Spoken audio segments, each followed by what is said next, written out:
দেখো বন্ধুরা, দেখেছো কি বলো তো? এটা তোমাদের বলতে হবে। হ্যাঁ, এটা কি বলতে পারছো না তো?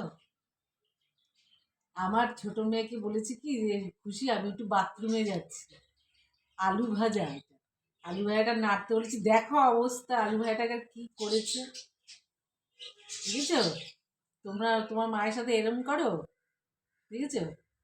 আলু ভাজা করেছি। যাক গে, কিছু বলিনি। ভালো মন্দ জিনিস রান্না করা আছে, নাহলে খুব বকাবকি করতাম, জানো তো? এই দেখো অবস্থাখানা দেখো।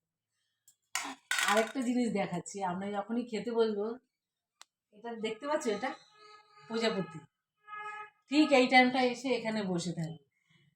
তার মানে কি বলো তো?